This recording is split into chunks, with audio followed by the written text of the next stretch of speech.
In this lecture presented by www.free-academy.com, we have another question on concavity submitted by one of our users. And we've been given the function f of x equals x squared over x minus 1, or actually t according to the problem, and we need to find the absolute maximum and minimum on the range x is greater than or equal to negative 2 and less than or equal to negative 1/2. So what's different between this problem and the other ones that we've been doing is that we've been finding relative maximum and minimums. And this is absolute, so they specify an interval. So we want to know the absolute highest point or an absolute lowest point. So in this interval, if the function does something like this, this would be our maximum, this would be our minimum. If it does something like this, that's our minimum, that's our maximum. If it just does this, we get a minimum maximum. So it all depends where our zeros occur in our first and second derivatives. But either way, we will need to do the first and second derivatives. So let's find the first derivative of f of x. And for our numerator, which we'll call f, the derivative is equal to 2x. And for the denominator, the derivative is equal to 1.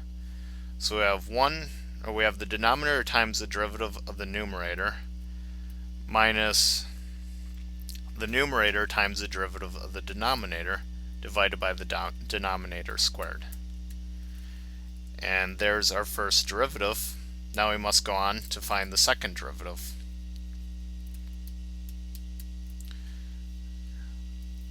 So our numerator will be equal to 2x minus x squared, so the derivative of that will be equal to 2 minus 2x. Derivative of the denominator is going to be equal to times x minus 1, or 2x minus 2. So we have x minus 1 squared times 2 minus 2x. This will be minus 2x minus x squared times 2x minus 2, all divided by x minus 1 to the fourth. So those are our first, second derivatives, and now we need to find our critical points, and our critical points occur wherever the numerator is equal to 0. So we have 2x minus x squared is equal to 0. I think you can pretty easily see that one solution is going to be x equals 0. The other solution will occur at x equals 2. Well, neither of those lie in our range at all. So, we actually wasted a little bit of time by taking the second derivative here. If none of our extrema occur in this range, we know that we're not going to have any relative maximums or minimums in this range. So knowing that, all we need to do is put the boundary values into the equation, calculate them, and we'll get the relative maximum and minimums. So let's start by finding f of negative 2. This is going to be equal to 4 divided by negative 3.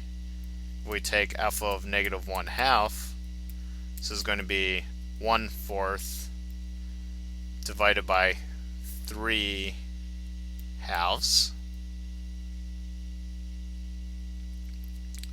1/2 minus, okay, that is correct, which is 1/4 2/3, negative 2/12, and negative 4/3.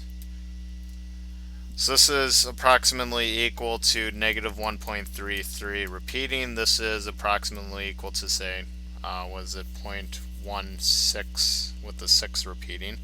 So our absolute minimum is negative 4/3 and occurs at x equals negative 2. And our absolute maximum is negative 1/6 and occurs at x equals negative 1/2.